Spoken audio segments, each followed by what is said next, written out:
So anyway, Yeah, so how has it changed my life? It's been, it's more a part of my life than a change to life. I think probably the essence of a lesson of rowing, the teamwork, building a team, working with a team, the real goal of winning, and in a way winning is everything. And it was interesting just looking at a telegram from back in the 50s that Janice showed us. Emphasize that the second best isn't good enough. You've got to really focus on winning and doing the job.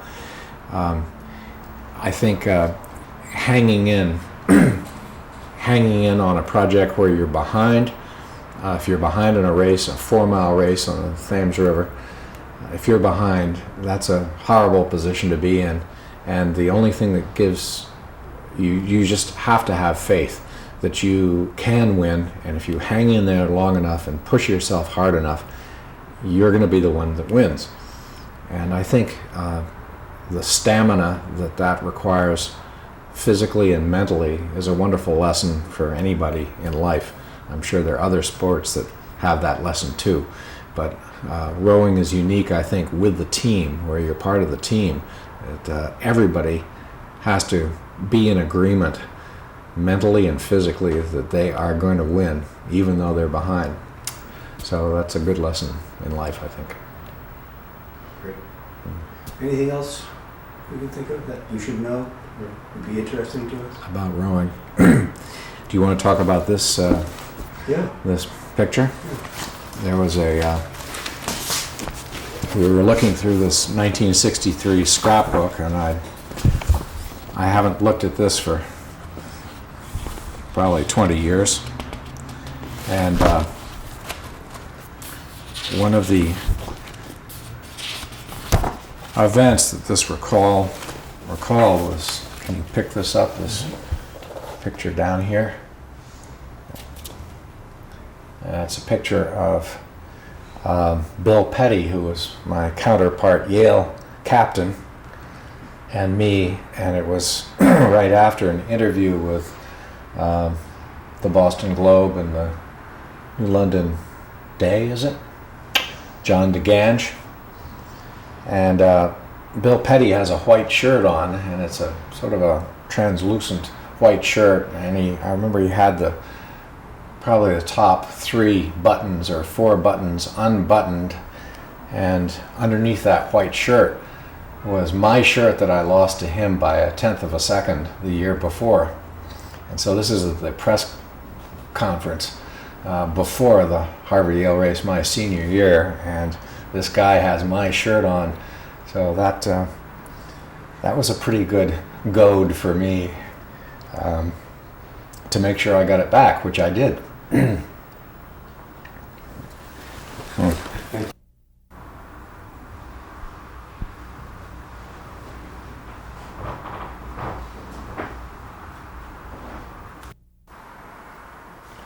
Check. This is Nick's dad.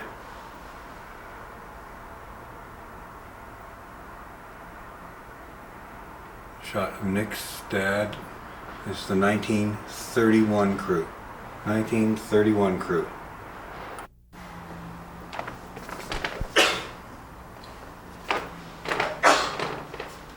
This is Love. What? I'm just talking to myself here. Love. What's his name? Love. This is Mike. No.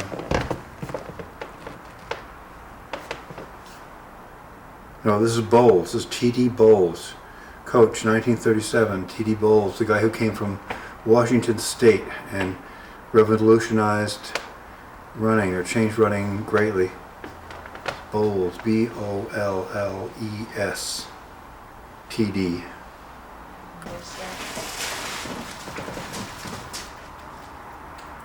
This is Harvey Love. Coach. Photograph taken in 1952. Harvey Love. Harvard coach. Okay. Here's Nick, spring of Also in this picture we'll see in a moment is Harry. Nick, 63. Nick's in the middle of this photograph because he's the captain of the team as well. Okay, here's Harry Parker, his first year as a Harvard coach, Harvard heavyweight coach, 1963. The 1881 crew, 1881 crew, junior.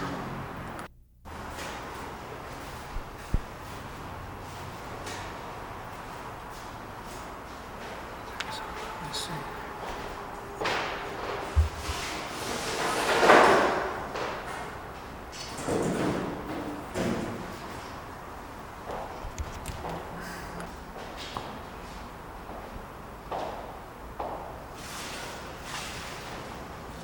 Henley.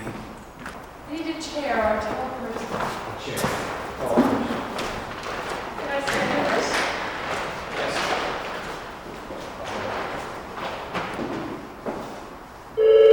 I've seen her.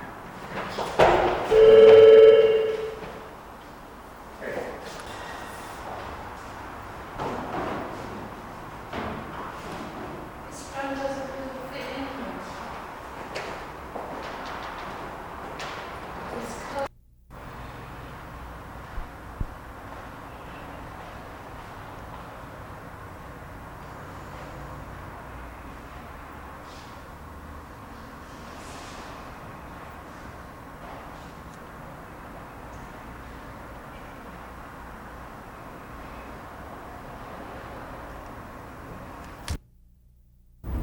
Okay.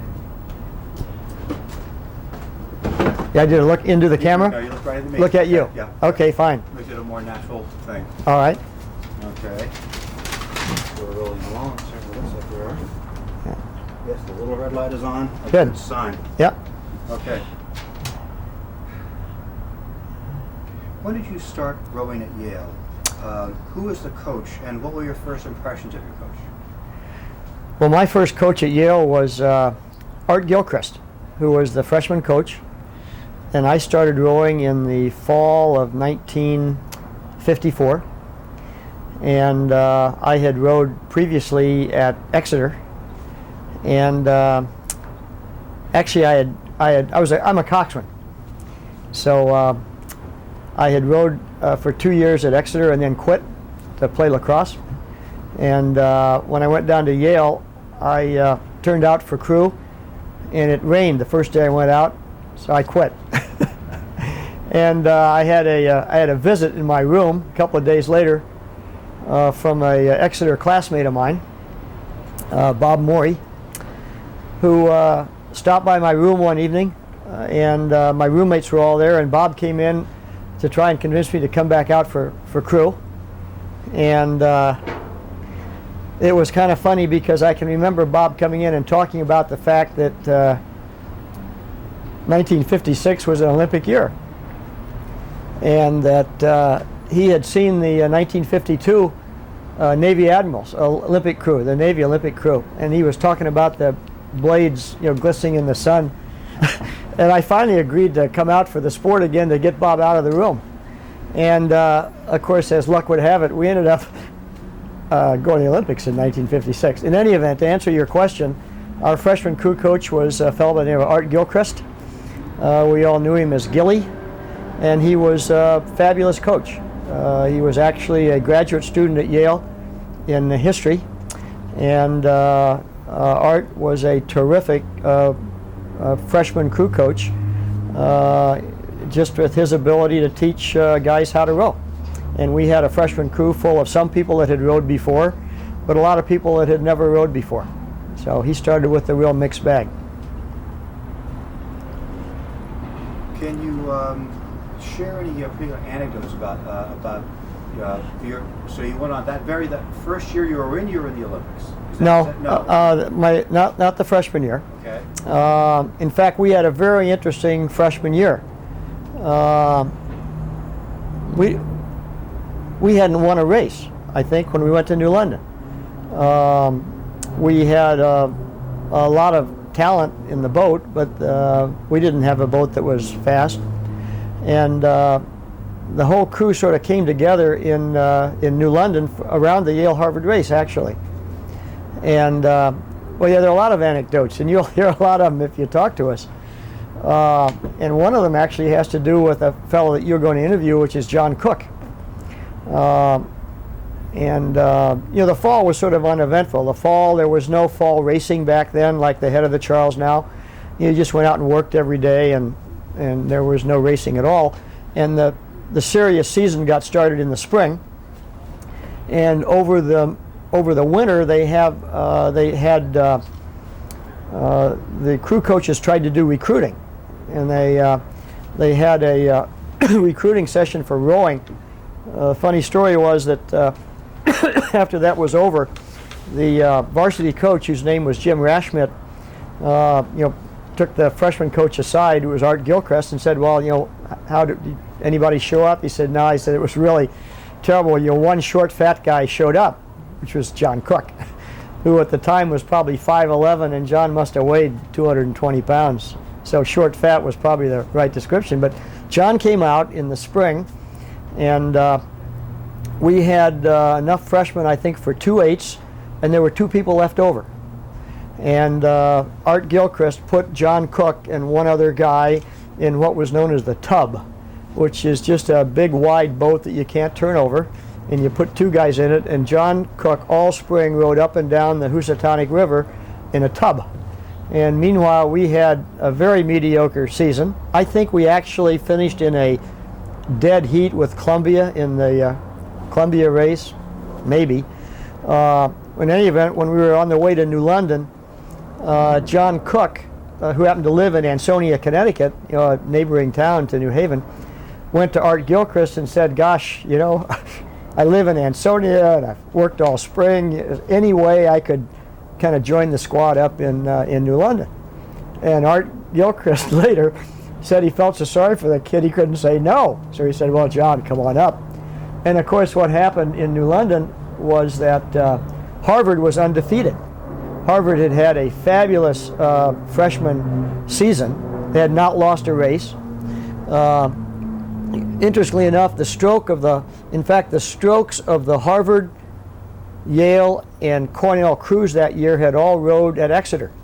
And Bob Morey, the guy that had got me out of my dorm room to come out for crew, was the stroke of our freshman crew. And we changed the boat around a lot in New London. And lo and behold, John Cook ended up in the boat. And we beat Harvard. It was a big surprise.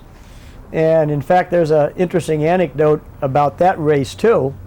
As a coxswain, people often ask me, what coxing is all about, and of course, mostly what it's about steering, but there's other psychological things too. And it is often said that oarsmen win races and coxswains lose them, and I would certainly agree that that is the case. And it was the case to some extent in the freshman race, because we knew that Harvard was a fast crew, and we figured that Harvard would start faster than we would, and we'd be behind at the start. We knew we'd gotten better, and we thought we had a shot at beating them. And the race started just as we had thought. They jumped off to a quick start. They got maybe a length ahead of us.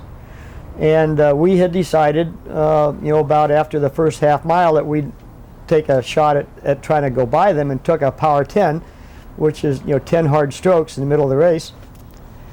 And we started to move on them pretty nicely. We pulled up maybe half a length on them, and we decided to take another power 10. And at that point, of course, you can hear the coxswains. Either crew can hear the other coxswains. At that point, the Harvard coxswain said, if you can believe it, "Oh no, don't let them pass us." And I would say in the next 5 strokes, we probably took a length, because it totally demoralized them, and it totally psyched us, and we won by open water. And that was the first of 4 wins that I had at New London with the same stroke and 7-man. Bob Morey was stroke, and Rusty Wales was 7. And I don't remember what seat John Cook had. in our freshman boat, but John Cook was, again, in every boat I was in that raced against Harvard for the next 3 years. Tell me about the Olympics. Well, you know, it's a life-defining experience. The next year was the Olympic year, and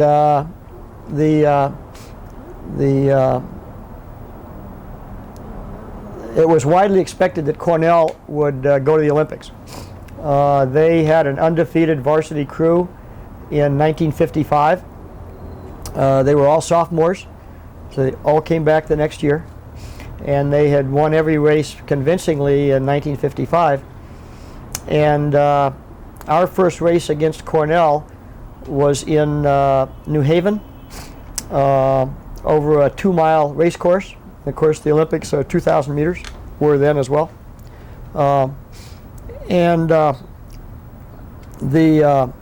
We beat Cornell in the 2-mile race. It was a close race, but we ended up with a convincing win over Cornell. And the next chance we had to row Cornell was in the Eastern Sprint Championships, which that year were being held in Washington, D.C. And so we went down to Washington to race in the sprints and qualified in the morning and went into the finals in the afternoon, and felt that we had a crew that could win. And you know, again, this is one of those things where you look back and it kind of lessons in life. We really wanted to win that race, and we were ahead of that on that race, probably 10 strokes from the end. We had about a deck lead over Cornell, and in the last 10 strokes, one of the guys in our boat caught a crab. In fact, I think he caught 2 crabs. And it pretty much stopped us, and Cornell went by and won by 5 or 6 feet. And the interesting thing about that was they were overjoyed, of course, at having sprinted by us. And we all understood that we had, in fact, won the race, but kind of screwed it up in the last 10 strokes. And I don't think they ever really understood what had happened to us. And of course, they were ecstatic, you know, having lost the first race, now won the second race. And they thought it was the most important race because it was 2,000 meters, which the Olympic trials would be 2,000 meters. The Olympics would be a 2,000 meter race. So the next chance that we had to row them was at Syracuse in early July for the national championships, which was back then the way they chose the Olympic crew. Simply anyone could enter the national championships, and the winners went as the Olympic team. And a lot of funny things happened there too, because there was a draw where they picked the Yale and Cornell as the top seeds, and then they drew the other crews for the races. And sometime when we were in the hotel, the other coaches and officials got together and decided that Yale had not gotten as competitive a draw as Cornell had, and maybe they ought to rearrange the draw, so they did. They took a crew out of the Yale heat and put it into the Cornell heat, or vice versa, I forget what it was. And there was a newspaper reporter that was there that was interviewing our coach, Jim Rashmet, and they were playing this up as a really big deal. You know, well, what do you think? I mean, how do you feel about the fact that they took a fast crew out of Cornell's heat and put it into your heat? And Jim Rashmet said, well, it doesn't really make any difference to me. We came to beat everybody up here. We don't care what order we do it in, which made us feel pretty good. And in any event, for the finals of that race, it was pretty rough water in the finals, as I recall. And we were a fast crew, but we were not a fast starting crew. And again, our race plan was that if we finished the start and were a length behind, we thought we could row past them in the middle of the race and probably beat them. So the race started, and we took our 20, and I think somewhere in the first 25 or 30 strokes, the number 7 man, was it Rusty or was it Bob? Maybe it was Bob. Caught a crab, lost his oar. I think it was Bob, lost his oar. And I think Rusty grabbed the oar, 7 man, and shoved it back in front of Bob, and we got going again. Finally, at the end of our start, when things kind of settled down and you could look around, we looked around and we were fundamentally even with Cornell. And we said, in the minds, holy smoke, we figured we'd be a length behind when we started. We had a really crummy start, and we're even. And at that point, I just told the crew, guess what, guys? We're going to row this one right away from them. And we did. And we beat them by about 3/4 of a length, and won the right to go to the Olympics. So, but the lesson learned, I think, and I've seen it over and over again in rowing, and it happens in life as well, is sometimes when you lose, it's maybe setting you up to win what's more important. Because clearly we went into that race psychologically understanding that we had beaten Cornell in Washington. And we absolutely knew we could do it again. And I can't put myself inside of Cornell's head, but they had to go into that race feeling confident that they had beaten us in Washington, D.C., and never understanding that we had beaten ourselves. So, I have always argued, and not all rowers agree with me, but I think when you get to championship level crews, I would argue that technically they're all about the same speed, and that what makes the difference in one winning one day or one winning the next day is all in the head, and how you think about approaching the race. Yeah. Great.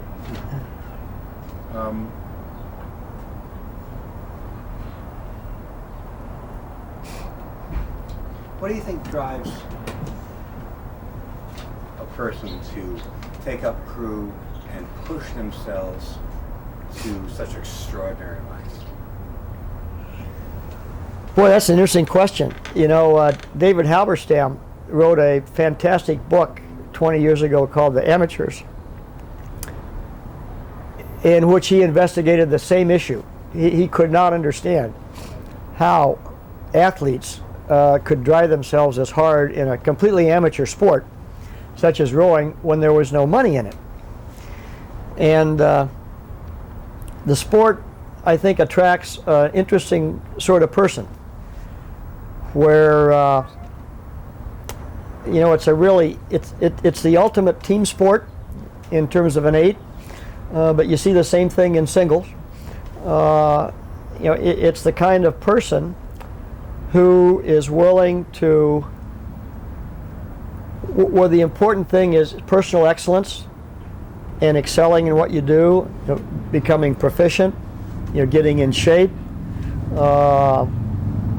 just a desire to exceed in a sport that is very difficult. I can't imagine any sport that is more physically demanding than a 6-minute 2,000 meter row. I mean, nowadays, people go totally anaerobic at the end of that, and obviously the sport has changed since I was there 45 years ago, but it was exhausting then, continues to be exhausting today. But I think it's just you talk to people in this sport, they're a different kind of person. They're clearly not motivated by money. They're motivated by personal desire to do their best, to be strong, to have style, to row with style, to work as a team. It attracts a wonderful group of people. And I think it's I made the point to one of your people earlier, it's a sport where you have a lot of respect for your competitors. A lot of respect for your competitors. I remember a couple of years ago, ESPN came to the Yale-Harvard race to do a shoot of the Yale-Harvard race. And in New London now for the Yale-Harvard race, we always have a joint Yale-Harvard picnic down at Red Top, which is the Harvard camp. And the ESPN guys down there couldn't believe that the Harvard and Yale guys were all sitting here talking to one another like friends. He says, geez, I thought this was a competition. What's going on here? You guys all like each other. And the answer is, we do all like each other. You know, it's a bond that you find among, even though rowers have been competitors, you know, they're still terrific friends. You know, that help each other out in any way they can. It's kind of pure competition. Yeah.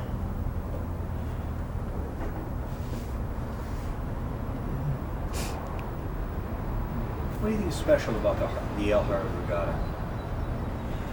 Well, there's one thing that's clearly special about it, and that is it's the oldest intercollegiate athletic event in the United States. It is the oldest college sporting event. That makes it special all by itself. I think it's special because of the way the two crews train for it. You know, we have a camp in Gales Ferry, and Harvard has a camp down at Red Top, also in Gales Ferry. And when I was rowing, we went up there for 3 weeks and basically did nothing but row twice a day for 3 weeks, getting ready for the long race, 4-mile race. Harvard did the same. I think it's a little different now. The stay isn't quite as long, but I still think it's still the same kind of thing. And in 3 weeks at Gales Ferry, there was a real bonding that went on among that squad of people, and it's just part of your life that you'll never forget. And it had you know what you were working for. You know, it had an objective to it. You know, the race day came and you went out and you raced, and everything that you did up there for 3 weeks was focused on optimizing your performance on that race, and just got to know a bunch of people really well.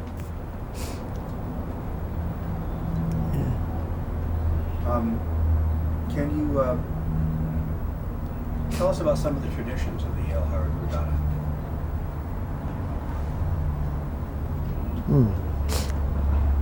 Well, I'm not. You've already mentioned one about like getting together and having dinner together, and I know there's some others. Yeah. What are the traditions of the Yale Harvard Regatta? Well, you know, part of the tradition, of course, is the camp, you know, where you go up and train in the camp. Otherwise, it's a fairly straightforward race. You know, there are only 2 4-mile races left. One is the Yale Harvard, the other is the Oxford Cambridge. Oxford Cambridge is actually a little bit longer. In that kind of a format, the head of the Charles here is 3.5 miles, 3 miles, beg your pardon. But it's a head race format, but just in terms of a dual, you know, two boat race, it's the only one left. Most of the other races have gone to 2,000 meter sprints, so it's a totally different kind of race to row 4 miles compared to rowing 2,000 meters. So I think that's an interesting piece of the tradition, to have the race that long. That is a race that takes, I would anywhere from 16, 17, 20 minutes, something like that, compared to a 6-minute 2,000 meter race. It's a very different kind of race. Longer haul. You know, there are a lot of traditions that have to do with the camps. I don't even know if they do this anymore. There was the intercamp softball game. At Gales Ferry, there was croquet, ping pong, Monopoly.